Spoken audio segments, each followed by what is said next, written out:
Good morning. We are so grateful to our panelists and our online audience members for joining us today to discuss a topic that has been at the core of every dinner table conversation and boardroom discussion for the last 5 months, which is how does the New Orleans economy survive the coronavirus pandemic? We are at an especially critical time with federal benefits expiring or being exhausted and a second wave of cases overwhelming the state. Today, we will hear from 4 prominent business leaders in our community who will field questions from our moderator, Jerry DiColo, who serves as our Metro editor in New Orleans. We'd also like to extend a big thank you to our sponsors, Hancock Whitney Bank and LCMC Health. So let's get started. Thank you, Martha, and welcome everyone to our mid-year economic outlook. We typically hold these forums at the St. Charles Avenue newsroom of the Times-Picayune New Orleans Advocate. We meet in person over coffee, gather some 200 people together with many more viewing online to discuss whatever pressing business, economic, and public policy issues are top of mind. Of course, today we are doing this online, and the format is driven by the only economic and public policy issue that there really is at the moment, which is the coronavirus pandemic. The actions by state and local officials to slow the spread and keep our hospitals from being overrun have, of course, decimated the local economy, and I'll give you some statistics on that. Well over 300,000 Louisianans have filed jobless claims, and if you include gig workers, nearly 1 out of every 4 workers in the state is currently out of work. Louisiana Restaurant Association projects as many as half of New Orleans restaurants could close. Cruises are canceled, and the convention center said last month that New Orleans is set to take a $1.2 billion hit to its economy due to canceled and disrupted events. Hotel taxes, which fund a host of city services as well as parts of the hospitality industry, could be down by half this year, representing a loss of tens of millions of dollars. And while federal recovery money is helping, the city of New Orleans is nevertheless facing a budget crisis. Our doctors and nurses have responded heroically across the city's hospitals, but the healthcare system itself has had to rely on federal funding after elective surgeries and other procedures were curtailed. And so 15 years after the federal levies failed, another disaster strikes. This one, of course, has impacts across the US and the world, but New Orleans will nevertheless bear the brunt with an economy whose backbone is still getting people together in restaurants, in music halls, at festivals, for conventions, all the things we simply cannot do because of the coronavirus. A March analysis by the Brookings Institution predicted that New Orleans would be the 3rd hardest hit of over 100 large US metro areas, and that's thanks largely due to the city's dependence on tourism. So the city finds itself again at a crossroads. And that's why we've gathered together business leaders today to try and better understand the depths of the calamity, and more importantly, how we are going to pull ourselves out of it. Our panelists today represent a cross-section of the city's economic sectors, and I will introduce them to you now. Jerry Reyes is the general manager of the Westin New Orleans Canal Place, a 460-room hotel at the foot of Canal Street that recently completed a $30 million revitalization. Reyes has more than 20 years of experience in the hospitality industry with stops at several New Orleans area hotels. He's an MBA graduate of the University of New Orleans Hotel, Restaurant, and Tourism program and has also been an assistant professor at UNO in the program. In June, Governor John Bel Edwards named Reyes to serve as president of the Ernest N. Morial New Orleans Exhibition Hall Authority, which is the board that oversees the operations and management of the convention center. So welcome, Jerry. Good morning. Thank you. Greg Fern is the Chief Executive Officer at LCMC Health, which is a 5-hospital system that includes Children's Hospital of New Orleans East Hospital, Touro, University Medical Center, and West Jefferson Medical Center, and may soon include East Jefferson Medical Center as well. Greg has over 26 years of healthcare leadership experience. After 11 years in leadership at Children's Hospital New Orleans, Greg began working with his team to build a broader health system to serve the New Orleans community. He served as the head negotiator when Children's Hospital acquired Touro and provided leadership during the formation of LCMC Health and its other acquisitions. After spending several years as the new system's CFO and COO, Greg was appointed CEO of LCMC Health in 2014. Originally from Wisconsin, Greg has served on a number of boards and in leadership positions of local programs, including on the boards of Greater New Orleans Incorporated, Metairie Park Country Day School, the Business Council of New Orleans and the River Region, New Orleans Museum of Art, and the Louisiana Hospital Association. Welcome, Greg. Thanks for being here. Thank you, Jerry. Happy to be here. Brandy Christian is the president and CEO of the Port of New Orleans and the CEO of the New Orleans Public Belt Railroad Corp, which is a short line railroad connecting railroad and a subsidiary of the port. The two public agencies have combined revenues of 100 million, nearly 500 employees, and more than 200 million in capital projects. In her position as head of the port, Christian oversees all cargo, cruise, and industrial real estate operations, and as the CEO of the Public Belt, she sets the strategic direction and oversees all rail holdings. Christian also serves on a number of boards and commissions, including the Green Marine, Atlanta Federal Reserve Bank Trade and Tourism Advisory Council, and the World Trade Center of New Orleans, among others. Before joining Port Nola, Christian served 14 years with the Port of San Diego. So, Brandy, thank you very much for being with us today. Thank you. And Michael Hecht. Michael is the president and CEO of Greater New Orleans Incorporated, the economic development agency for Southeast Louisiana. Before coming to GNO Inc., Michael led the $250 million Katrina Small Business Recovery Program for the state.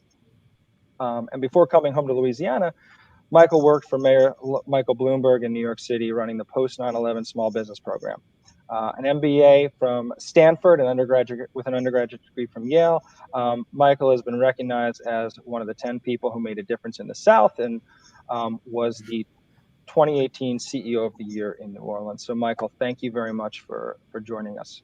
Jerry, great to be here. Thanks for having me. Yep. So I'm going to go right into questions, everyone. And the first question I want to focus on is on the tourism and hospitality industry, which is really what I think a lot of the focus of conversations, like Martha said, around dinner tables has been. Since March, the tourism in the city has really been virtually non-existent. And, while we've reported on a number of one-off deals to use hotel space, whether it be the Saints renting blocks in the Lowe's or Tulane and Xavier renting space in downtown hotels to facilitate fall move-ins, the outlook nevertheless looks very grim, at least for the next several months. Jerry, I want to put this question to you. What are hotels doing right now to keep the lights on? Well, just to look at it broadly and then kind of look specifically into our market, as you can imagine, the impact has been significant on travel nationwide. And in fact, U.S. Travel Association reported that the impact is roughly $297 billion to the travel economy in the United States. That's significant. Domestic travel is expected to finish about 30% down, while international inbound travel is expected to see a decline of about 64% this year.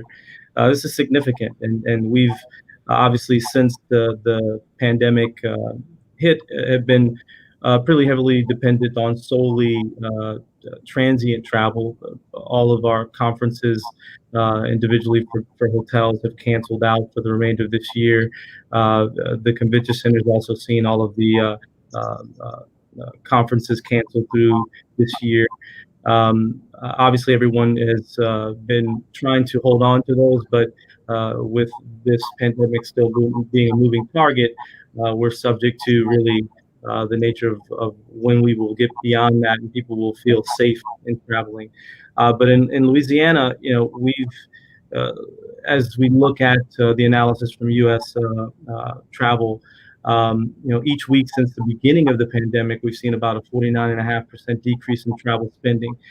So as you can imagine, that has a significant impact on our industry and also in our state and our city with tax revenues as well. Weekly state tax revenues are down about $3 to $4 million a week as compared to last year. It's a $30 million impact in just an 8-week period. And then locally, also, we've seen those tax revenues down about $2 million a week. That's about $16 million impact over an 8-week period. So you can imagine the long-term impacts that that'll cause in our city. But there is some optimism. Obviously, we've been looking at all of the latest trends and information that we can to make educated decisions. In fact, Magma Global conducted a travel COVID-19 survey just to gauge how do people feel about traveling now, how will they feel about traveling in a post-COVID-19 environment. And 42.4% of those respondents indicated that they will only be willing to travel internationally once there's a vaccine. These numbers are much more favorable. The percentage is much more favorable for domestic travel. The vast majority want to see a vaccine, and they do consider that a factor, but only about 12.2% were specific on not traveling until there's a vaccine. So 60% of those surveyed indicated that they would be willing, that they would not be willing to cruise ever again, which is a scary number, especially with cruises out of New Orleans. But the encouraging component is that 90% of those surveyed said that they would be willing to drive to a vacation destination. And as you know, New Orleans is very drivable from all of our surrounding states, and that's really what we've been seeing as our bread and butter so far in this COVID-19 environment, is that we've been experiencing a lot of drive-in traffic. And we're also seeing kind of a shift in the booking pattern. So what we've seen change is that there's a much shorter window between booking and stay. In fact, over a third of all those bookings happen the same day. We're at my hotel, if I use it as an example specifically, we're running about 15% occupancy on weekday and about 35% occupancy on weekends. And a lot of that is happening in the same day, short term. With folks that are still looking to travel, have a staycation even, or travel from our surrounding states. So Jerry, what you're saying, I think, is, in other words, people will, you don't know who's coming into your hotel that morning, and people start booking as they kind of make the call and say, hey, you know what, let's just take a trip to New Orleans. We'll go there for a day. We'll go, there's a restaurant that at least we can get and go to. And they show up is kind of how it's been working for you. Exactly. So a lot of short-term bookings, 2/3 of all bookings are happening within 14 days. So that's a pretty significant shift.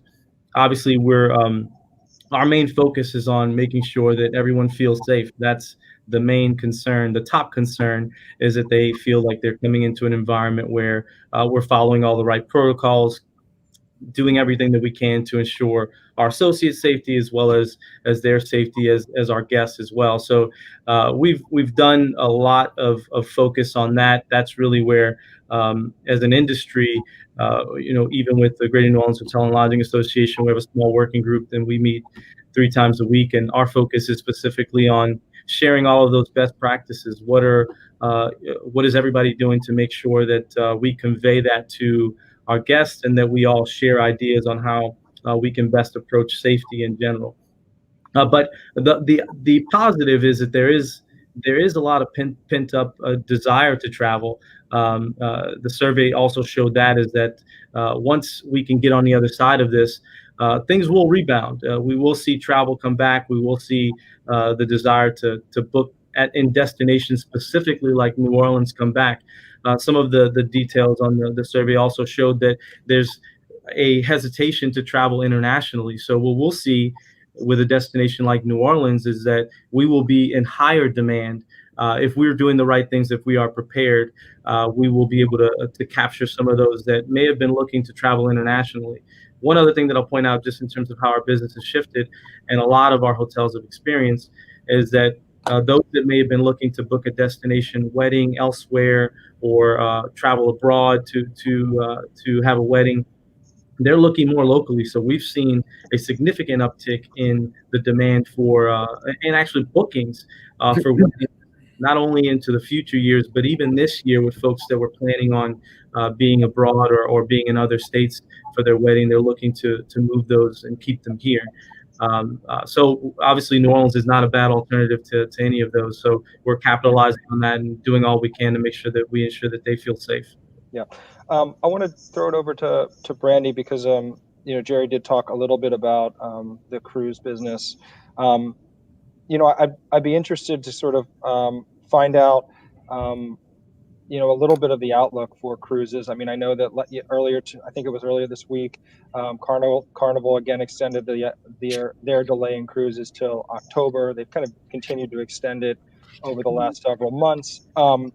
Maybe you can walk us through the disruptions that we've seen both on the cruise business side, but also maybe some of the issues that you've been facing over the past few months when it comes to either trade disruptions or changes in how people are sending things around the world, supply chains. I mean, I think that is really something that a lot of people have been trying to understand as much as they can, given the needs for PPE and other supplies and things like that. Certainly. Well, good morning, Jerry. I think the backdrop on the hospitality industry and a lot of the points that Jerry highlighted really gives a good overview of what we're experiencing on the cruise side. I think holistically, probably the biggest hit for the port business here in New Orleans was definitely on the cruise business. It's about 17% of our budget. But really, I think typically people think about the impact to hotels and restaurants, which have been significant with the downturn and the halting of cruises. But a lot of local small businesses that provide the goods and services to those ships have been impacted. As mentioned, the CDC and with working with the cruise lines halted sailings in mid-March.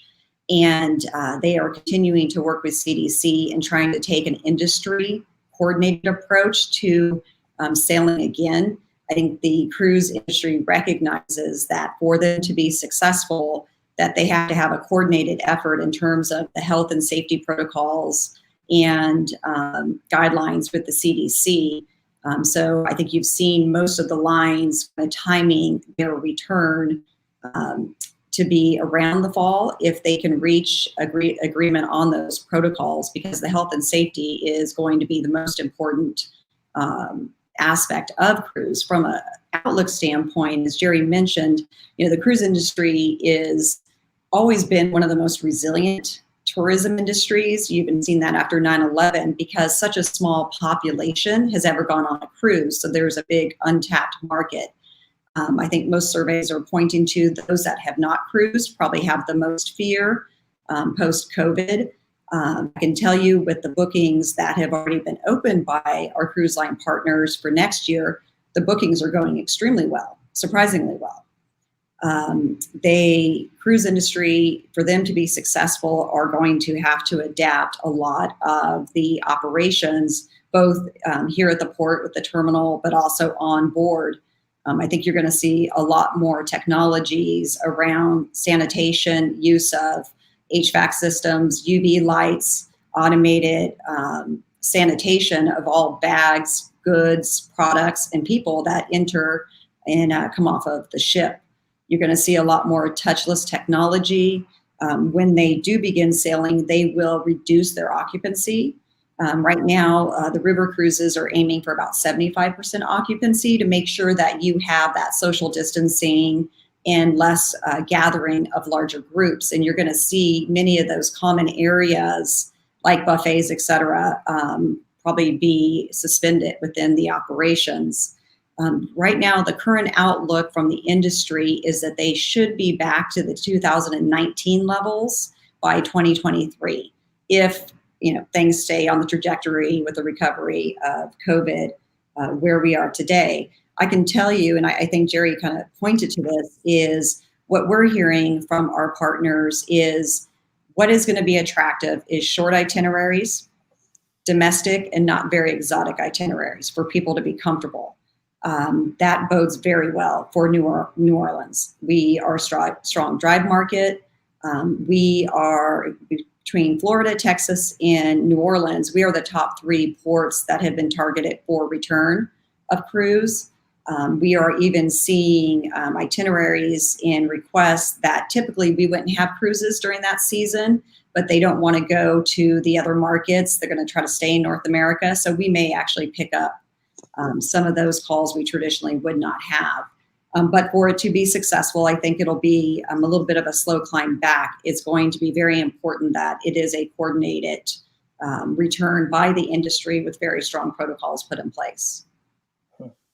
I think a lot of this, what Jerry and what Brandy, you're both saying, I mean, is so dependent on the recovery, right? And do we continue on the same trajectory?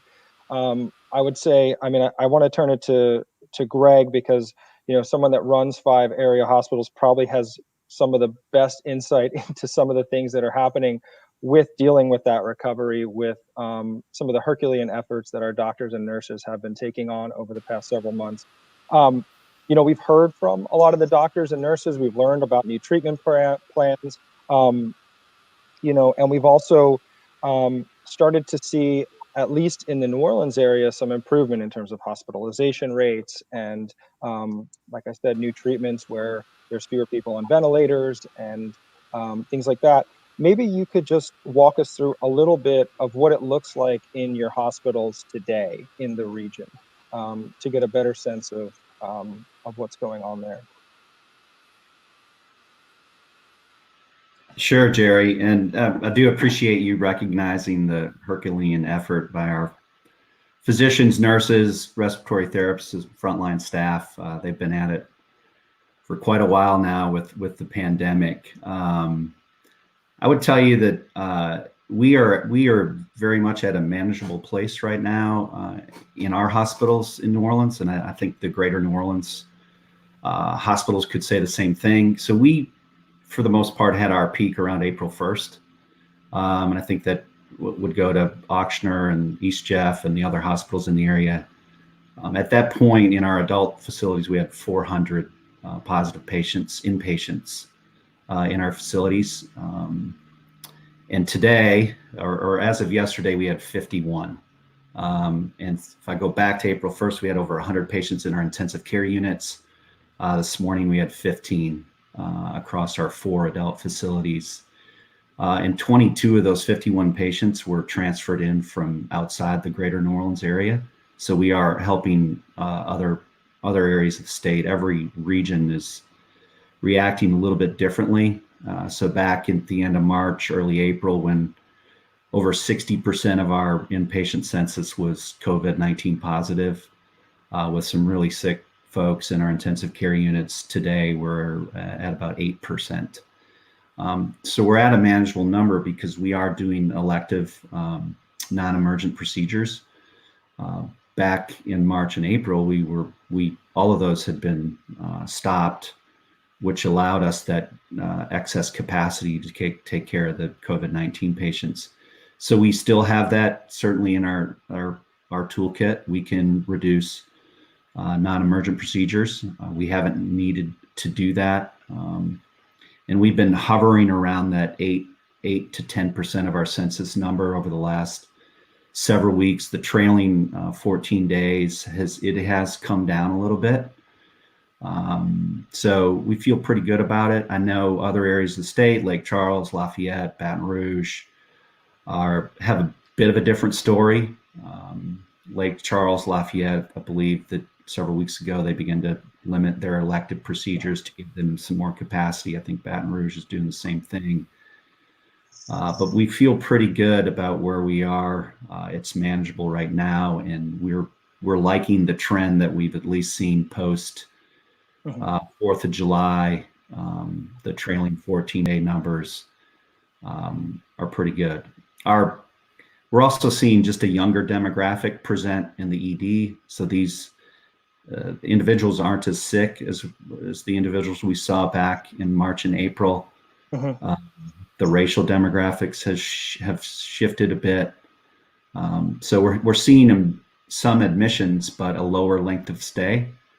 So it's been manageable. I think the state and local officials have done a great job, and I can't say enough about our employees in our hospitals. One of the things that has been brought up, I know Our Lady of the Lake brought it up a couple of weeks ago, and we've also seen it in other cities, is the staffing issues. It seems like most hospital systems have stocked up on PPE and other supplies, so they feel like they're in a better place there, but it's still a matter of getting doctors and nurses, and enough doctors and nurses to treat everyone that's coming in. It sounds like at least right now, it's more manageable in the New Orleans area. Are you facing any issues there at this point? Are you are doctors and nurses going to other regions in the state, other areas to help out? I know that we had seen some of those surges at least coming into New Orleans or at least into other hotspots at the peak of the crisis in March and April. I'm curious if that's still happening. It's not happening in the New Orleans area. And when we speak about capacity and the percent of our census that's COVID-19 positive, a lot of it hinges on not our bed capacity, because we have sort of that bricks and mortar bed capacity, and it does come down to staffing. And so if we were to get in a situation where we felt like our capacity was stretched, we would begin to limit elective procedures, outpatient procedures, our clinic visits. That then does free up nurses to help out on the inpatient side. And that's what we did March, April.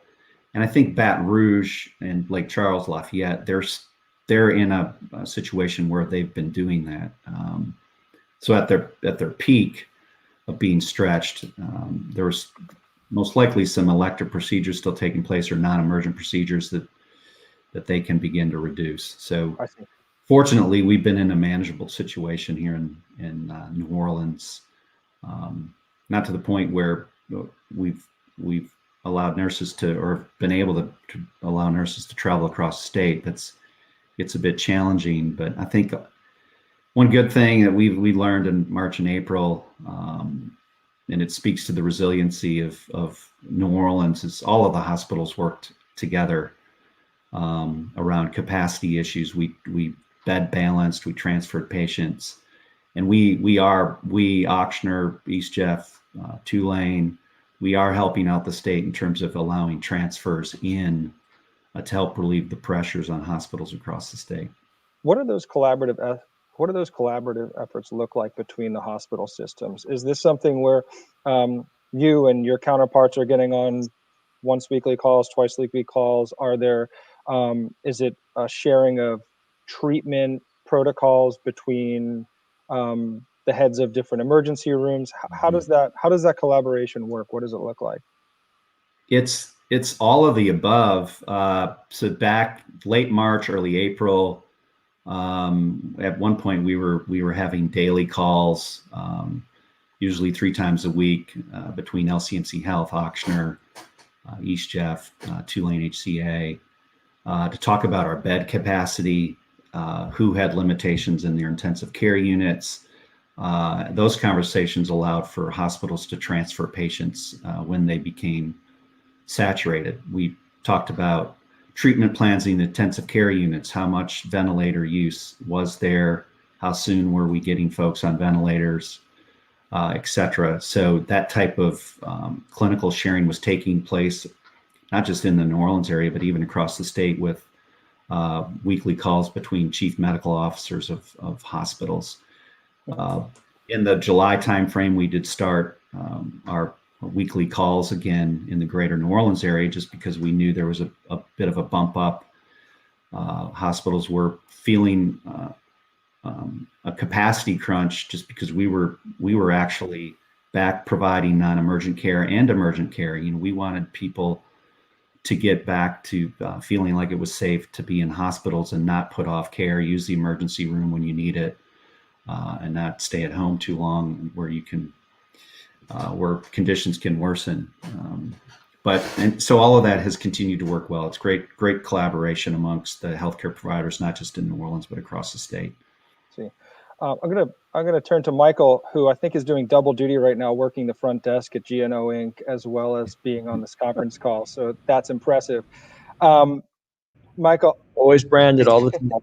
almost from the start of the pandemic, you've been sending out a weekly newsletter to really, I think, across the city to business owners, other stakeholders, going with news articles, resources on government programs, places to find PPE and other supplies for small business owners. One of the things that I was curious about is just what are you hearing from business owners right now? I mean, sometimes, what are the questions that people are bringing to you? What are the questions that, whether it be about just muddling through this, or the conversations that business people are starting to have around policies and things that need to be done in the next 2 months or the next 3 months? Thanks, Jerry. It's great to be here. And again, thanks to everybody on the call for your partnership and resilience, and especially Greg, you and all the healthcare workers. Extraordinary job. Yeah. So Jerry, in sending out those missives every day, not 3 days a week, we were kind of falling back on our experience from other disasters, Katrina, 9/11, that people fundamentally want digestible, actionable, credible information. And if you give that to them, that in and of itself makes people feel better.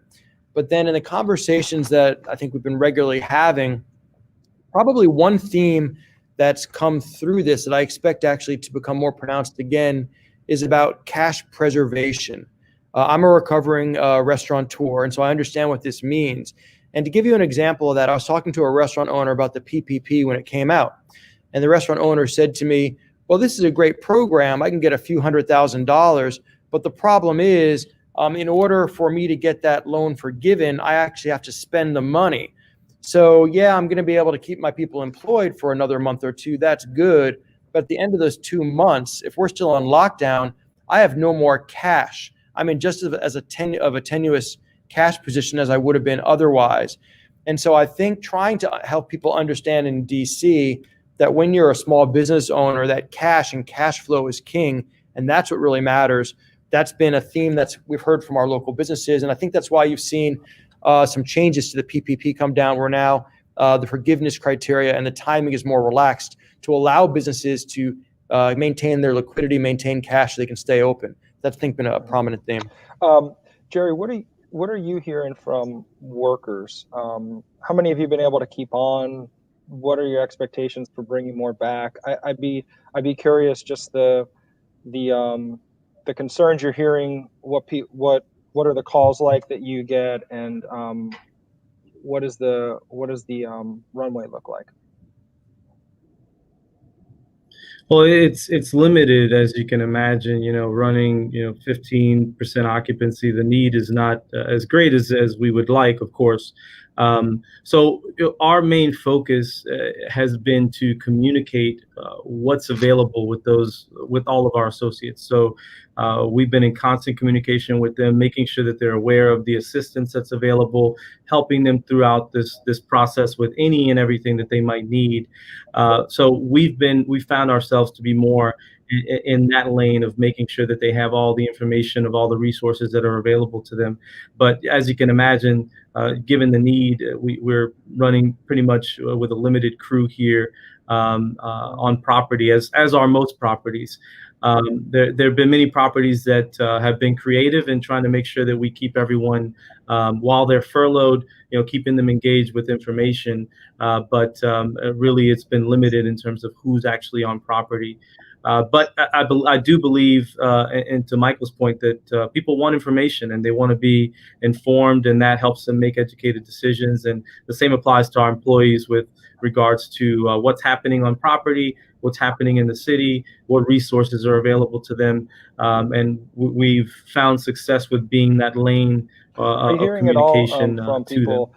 Given the $600 unemployment benefit has now expired, and so we're sort of entering this crucial time, or we are entering this crucial time, where without action by Congress, there's going to be a lot of people who were carried over for some period of time and now are not going to have that lifeline.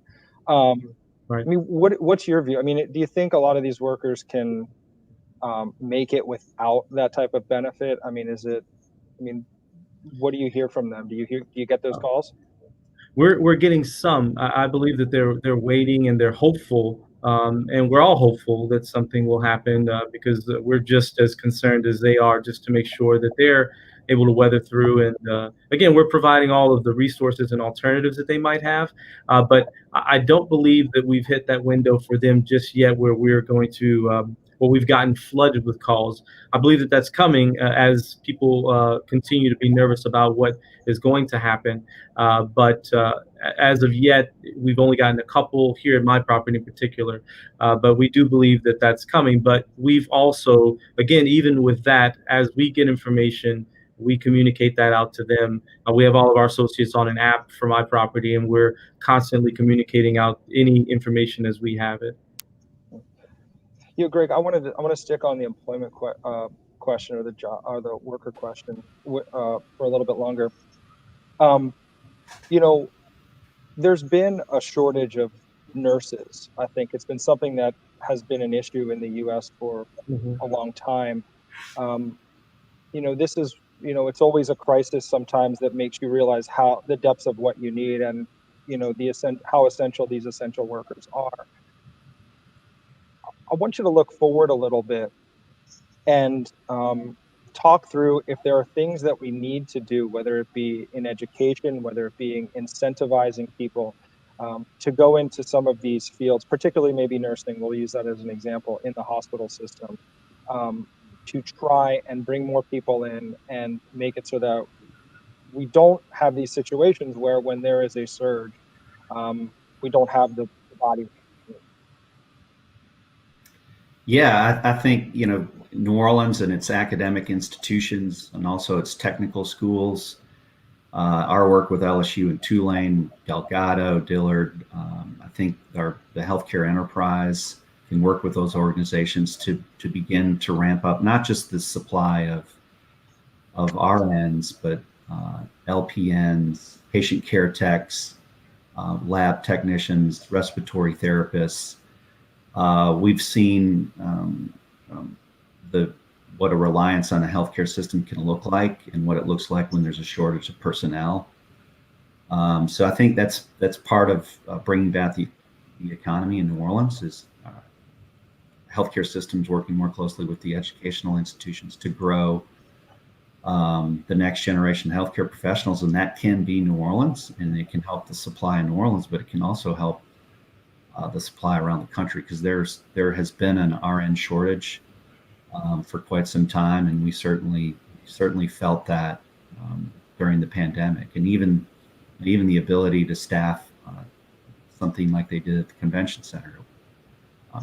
Again, you can put together the bricks and mortar, but you need the staff, and so I think there'll be innovative ways and things you'll see in the future at least from LCMC Health, and I think the other healthcare providers, where we're really focused on growing that workforce.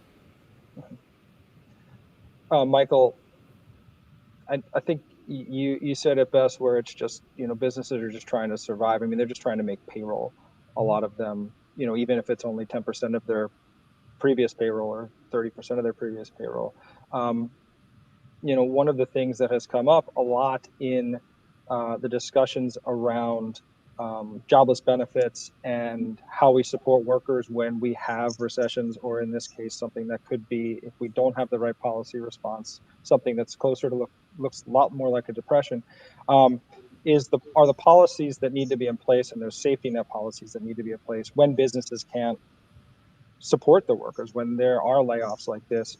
I'd be curious, from your perspective, are there things that businesses need to be doing right now to better support their workers? Are there longer term policies that we should start thinking about, whether it be an enhanced unemployment insurance that's just at a higher level, or unemployment benefits that are a higher level going forward, whether it be job protections, whether it be changes to the healthcare system that you think we should be thinking about now because of this crisis, that maybe are policies that we really didn't think about, or were not in the middle of the conversation 3 or 4 or 5 months ago? Of course, one of the things that you notice about crises is that they pressure test people and they pressure test systems, and you see where the seams are. And clearly we have one in this country in terms of our safety net and how it operates. Now, let me say first that my experience almost universally, and I'm just, saying this not because I'm in front of so many people, but it's the truth, is that businesses, I think, have gone to extraordinary lengths to try to support their employees. And this false dichotomy that's been set up in all of the media, except the Times-Picayune Advocate, of course, it's just not right, and it's hurtful. Employers want to support and are close professionally, personally with their employees, and so everybody recognizes that they're in this together. Now, that being said, we should, as a country, be thinking about the type of policies that we have in place to support workers, to support new parents, to support businesses, to allow them to weather these storms. Because in the end of the day, it increases efficiency, it increases productivity. I'll give you a specific example of this from my lived experience. I'm married to a very proud Danish woman. And Denmark typically is ranked as one of the happiest countries in the world. But when you go and you visit Denmark, you look around and you go, they're nice, but I wouldn't exactly call them joyful. They're not really happy. But then you begin to realize that what those tests, those surveys are measuring is not happiness, it's lack of misery. It's the exact opposite. And what happens in a place like Denmark, where there's a strong social contract, it's a high trust environment, trust of individuals, trust of institutions, trust of services, is that people know that there's a safety net so that if they fall on hard times, they're going to be okay. And that doesn't make them Mardi Gras joyful, but it removes uncertainty and misery. And that's what we have to move towards in this country. And so what I'm hoping is that coming out of this crisis, we'll look at the nature of our retraining programs, the nature of our unemployment levels, not just the levels, but how it's combined with retraining. I'm hopeful that we'll look at a program like the PPP, which should be part of the law that we just turn on next time the unthinkable happens, instead of having to scramble and develop it from scratch every decade. So yeah, I think in general, there has to be a conversation about how workers and businesses together can create more stability and more productivity. And all of the issues that we're seeing now, once we get a vaccine, it would be a huge mistake for us just to revert back to business as usual. Brandy, go ahead. Jerry, Jerry. I may chime in just a bit, and just to echo on something that Michael mentioned. I do believe that we are resilient. We, as Michael mentioned, a lot of employers are being very creative in what they're doing, and I've got to give credit to the board over at the Convention Center, Mike Sawaya and his team. But one thing that they've done is that currently they've been able to compensate all 500 of their full and part-time employees throughout all of this pandemic. And that's been something that has been very, very important to them. It's been something that is obviously keeping them gainfully employed, and it's also going to allow the Convention Center to ramp up that much quicker once we get back to business. So I think that they've been a great example of what it means to do the right thing, and I think that the employees, of course, will definitely appreciate that once we get on the other side of this. But I think that that's just one example of many in our city that businesses are focused on doing the right thing as best they can to make sure that we weather through this. Brandy, I want to ask another policy question to you. One of the things, we are entering a presidential election season, though it sort of seems like it or sort of doesn't, given there's no conventions and no one is making any, is heading out and shaking hands and kissing babies. One thing that we've started to see, though, is that in talking about some of the stimulus and recovery, the Trump administration had talked about America First and changing and making issues with have changed our tariff structure or some of our trade structures. Vice President Biden, in some of his policy proposals, he started to talk about the idea of linking federal spending to U.S.-made products. All of these things change the way that goods and services move around the world. And I'm curious if you think that either from a policy perspective or simply the market working the way it does and shifting because of the coronavirus, we're going to see shifts in how trade flows, not just in the Port of New Orleans, but U.S. versus some of its trading partners. What do you think that looks like in 2021, 2022? Yeah, I like the term Michael used. It really, COVID tested the system, the supply chain system, and I think it showed a weakness of some of the offshore manufacturing and the reliance on that. Also in just-in-time delivery, as where most companies had gone, streamlining logistics. And I think what you're going to see is that companies are going to look at where are their ability to bring some of the manufacturing onshore. That is always a very a big lift. You know, if you look at manufacturing, take European pharmaceuticals, 80% of the ingredients come from Asia to develop a European pharmaceutical. And so the reality is there's a lot of inputs and outputs for that manufacturing. I think you will see some shift in trying to do some of the fabrication or some of the light manufacturing more in the US. That takes time. I think what you will see most immediately is a shift in how companies are managing their supply chains and logistics. I think you're going to see companies, instead of looking at one port of entry, sourcing from one market, say Asia, that they are going to look to have backup plans. And I think that bodes very well for the Gulf, because traditionally, a lot of products coming from Asia and Europe are going East Coast, West Coast. The Gulf really serves as that great alternative. I think you're going to see more regionalism when it comes to inventories in warehousing and distribution, and areas that have multiple modes of transportation, where you can move something by truck, by rail, for us, by the river as well. Because you started to see that during the pandemic, is that you were having health crisis with truck drivers, et cetera. To be able to provide another source of transportation is pretty key. So I think you're going to see more of a demand for warehousing, more stocking of inventory, particularly strategic supplies, such as you saw with PPE. But it absolutely will fundamentally change how companies are looking at the supply chain, and it will be at the forefront, I think, of most companies, both how they manufacture it, but how they distribute it. And trade policy always drives how cargo and trade moves. It's an industry that's very sensitive to policy, to market issues. Good example is the tariffs that have been placed on steel.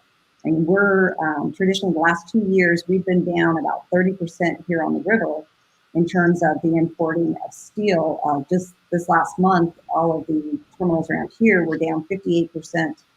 Not really seeing any steel move on the river, and that's a direct relation to trade policy. So obviously, with any election, you will see a shift in trade policy. We have about 15 minutes left, so I want to take a few questions that were sent in by readers. The first one, and I'll direct this to Jerry, but anyone else, if they want to jump in. What timeline for the return of tourism and the convention business is necessary to prevent the bankruptcy of the city of New Orleans? And I think what they mean by that is really just the economy of the city of New Orleans. Well, you know, that's been a moving target, and obviously we're monitoring any and all information that we can to make an educated decision in terms of the decisions that impact our individual properties. But really, you know, as an anchor, what we really need is for the convention center to really rebound, and that is going to be heavily dependent on when there's a vaccine. You know, if I just look at some statistics, you know, back in 2018, UNO did an economic impact report, and then $2.4 billion of economic impact was directly driven by the convention center, over 24,000 jobs, $111 million in state tax revenue, and $78 million in local tax revenue. So, you know, as you can see, the convention center is really an anchor to help us, especially with not only the hotels, but the restaurants, all of the providers of all of the products that we use. All of those are heavily dependent on the return of tourism, and conventions and meetings and events over at the convention center, in addition to obviously the Superdome and other venues, is really what's going to drive making sure that we can avoid that. And the difficult part, and the part that we all can't control, is when will there be a vaccine?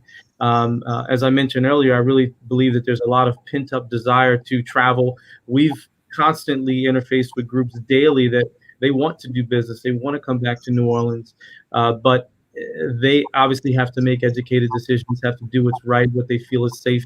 And while we're doing everything within our power to make sure that our destination is safe, we as an industry have even created or are facilitating a website where folks can hold themselves accountable from a hospitality perspective. It's really going to come down to those that are making the decisions feeling comfortable in bringing their groups and meetings and events, and honestly also even the transient traveler and their confidence in coming back to traveling as normal.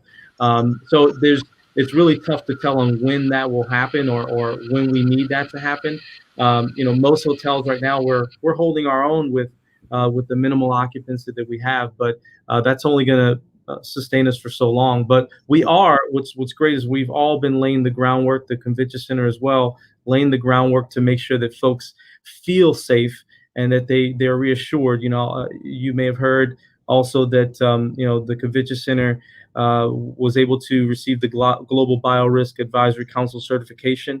That is something that is imperative to us being able to return to business as usual, and in reassuring those that are making decisions that we are here to make sure that their conferences go well and that they feel safe. And No. also, I'm sorry, go ahead. No, I want to stay on this topic but I want to jump on a couple of questions to make sure that we get them in. A number of people that wrote in asked about the tourism industry, and typically the tenor of the questions are, what do we do so that we're not as reliant on the tourism industry going forward? A lot of them are, what should we be prioritizing? What types of things should we be investing in to move us away from that? What are the things that we're good at? So maybe I'll ask, I'll throw this to Michael because it's his job to bring those other industries in. Where is the next industry and what should it be if we're to make it so that the next time we have something like this, and hopefully there isn't a next time, we don't have a single sector that really can kind of drag the entire economy down to diversify away from it. Yep. Thanks, Jerry. It's the essential question. And the way that I heard it explained to me, I thought very eloquently a few weeks ago, is that if we're successful economically, then in 10 years, the tourism and hospitality will be much bigger than it is today, but will only be the 5th or 6th biggest industry in the region. That's what we have to frame it as. The opportunities that are going to come out of this are vast. I think that actually we're very well positioned. I'll go through a few of them. One is technology. We've been working on growing our tech industry for about 10 years, and we were just ranked number 9 fastest growing in the country. We're also number 5 for African Americans per capita and number 3 for women per capita in those tech jobs. So it's inclusive innovation. So certainly technology. What Brandy said is right. Manufacturing onshoring brings supply chain back from China. We're already in conversations, billion-dollar conversations with companies about doing that. Then we also have in logistics, because we've got the river, because we've got the highways, because we've got the 6 Class 1 railroads, huge opportunity in logistics. And frankly, retail is becoming logistics now. And if you look at some of the facilities we put on the North Shore, like the 1 million square foot Medline facility we just announced, we're going to see many, many more of those. Thinking about Greg and his team, healthcare, telemedicine, infectious disease, which has been something that we've been a leader in for decades here in New Orleans, dating back to the yellow fever, is going to be growth. And now in neurodegenerative diseases like Alzheimer's, we can be a center for the study and research into that. And then just in general, you're going to see people leaving big, expensive, dense old markets like New York City and moving to second-tier markets that are less dense, less expensive, with better food and nicer people like New Orleans. So in order to do that, I think it's 3 things. We've got to tell our story, let people know that we're safe and open for business. We've got to invest in education, from early childhood education to secondary, tertiary, and then to older worker retraining. And then finally, we just got to get the basics right: life safety, amenities, tax structure. And if we do those things, we can actually pivot out of this, frankly, like we did out of Katrina, with more resilience, more diversity, better jobs for more people than we even had before Corona. I want to ask one last question, which is related to some of the questions that a few people have asked. the question that is going to spark my question is, what's the latest update on rail service between Baton Rouge and New Orleans?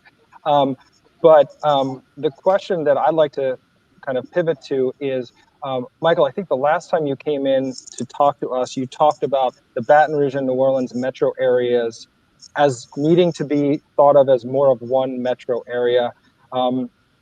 There are some technical specifics about the number of people that travel between the two areas. In order to get that type of designation, we have a census coming out, where census is happening. Anyone that's listening that hasn't filled out their census form, fill out your census form immediately. Tell me about the regional, like, are there any things that we're doing to kind of regionalize the two cities that might help us? And I'm going to ask you to do this quickly because we're running out of time. But very quickly, we have our South Louisiana Super Region Committee, which is us, Baton Rouge, and the Bayou region. We meet regularly, so we've got the professional relationships. We're talking about projects like rail or bus rapid transit between the regions. But the basic tenet is this. It's about critical mass, that together we'd be about 2.1, 2.2 million people.